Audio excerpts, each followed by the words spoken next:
Hi guys, ఎలా ఉన్నారు? Actual break ఏం రాలేదు, నేనే వీడియో అప్లోడ్ చేయలేదు.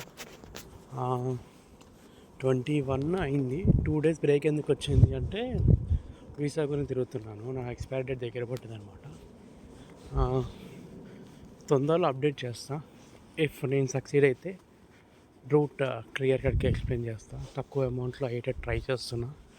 ఇఫ్ ఎవ్రీథింగ్ గోస్ గుడ్ అవుతుంది, లేకపోతే సర్దుకొని వచ్చేయాలి.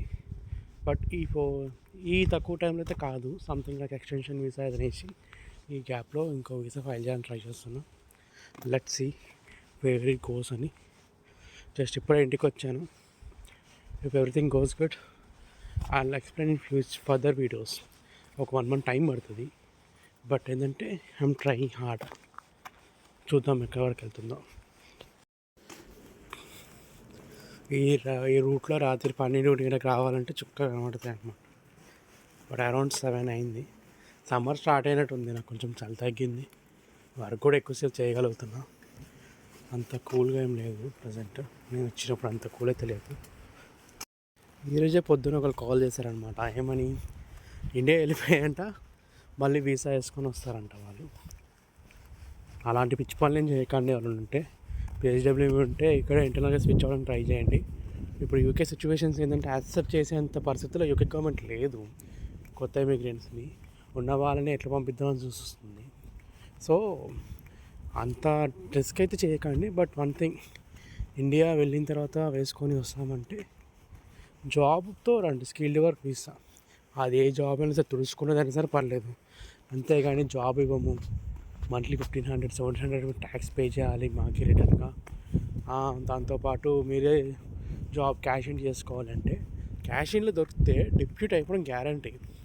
అంటే నీకు ఏ వీసా మీద ఉన్నావు, 1 year ఉందా, 2 years ఉందా, 4 years 5 years వీసా మీద వచ్చి 4 years 12 monthsలో 1 day బిఫోర్ మీరు దొరికినా మీకు అది ప్రాబ్లం అవుతుంది. చాలా డిపోర్ట్ చేసేస్తారు. సో పెద్ద ఇష్యూ అవుతుంది. సో ఐ కైండ్లీ రిక్వెస్ట్, ఎవరిని పడతాను నమ్మకండి, ఎవరి మాటలు పడతాను నమ్మకండి. నేను మోసపోయాక చెప్తున్నాను. అస్సలు 1500 1600 ఒప్పుకోకండి. అసలు క్యాష్ ఇండే ఒప్పుకోకండి. మీరు ఎంత పైసలు పే చేస్తున్నారు కదా, ఇన్వెస్ట్ చేస్తున్నారు కదా, ప్రాపర్గా లీగల్గా రండి. చాలా వేస్ ఉన్నాయి, బట్ నేను ట్రై చేస్తున్నాను, అందుకే ఏం చెప్పట్లేదు. ఐమ్ న్యూ హియర్, వచ్చి 3 months అవుతుంది. నాకు ఇక క్లైమేట్ సెట్ కావడానికి 1 month అయింది.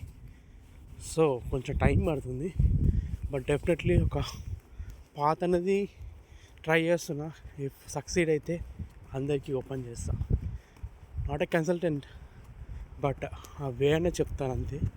ఇఫ్ ఎవ్రీథింగ్ గోస్ గుడ్, దేవుడు అన్నీ చల్లగా చూడాలని అనుకుంటున్నా. మా అమ్మ ఎప్పుడు చల్లగా ఉండాలి కొడుక అంటే, ఇంత చల్లగా ఉన్న ప్రదేశం తెచ్చి పడేస్తారు అనుకోలేదు దేవుడు. మమ్మీ, నీ కోరిక నెరవేరింది, నీ కొడుకు చల్లగా ఉన్నాడు. ఎంత చల్లగా అంటే వణికిపోయి అంత చల్లగా ఉన్నాడు. సో రేపు ఎల్లుండి వీడియో పెట్టడానికి ట్రై చేస్తాను ఇప్పుడు జరిగిందంతా. బట్ థింగ్ ఏంటంటే, ఎవ్వరూ ట్యాక్స్లు మేము పే చేస్తాం, క్యాష్ అండ్ ఈజీ దొరుకుతుంది, డిపెండెంట్ లక్షలు ఒక 5000 6000 సంపాదించవచ్చు అనే ఆశలు పక్కన పెట్టేసేయండి. హెల్త్ కూడా ఇంపార్టెంట్. ఇక్కడికి వచ్చిన తర్వాత ఈ క్లైమేట్కి అడ్జస్ట్ అయ్యి హెల్త్ సెట్ అయ్యి చాలా ట్రబుల్స్ ఫేస్ చేస్తారు. ఇనిషియల్ స్టేజెస్లోనే మనకు చాలా ట్రబుల్స్ ఉంటాయి, అవి ఫేస్ చేయాలి. వాళ్ళకి అవన్నీ అవసరం లేదు, వాళ్ళు రిస్క్లో పడదలుచుకోలేదు కాబట్టి క్యాన్సిల్ చేసేసినారు. సో అందరికీ ఒకలాగా ఉండే ఒక సిచ్యువేషన్ అయితే కొంచెం ఎవరు చెప్పింది నమ్మకండి. ఇన్ఫర్మేషన్ కరెక్ట్గా తెలుసుకొని రండి.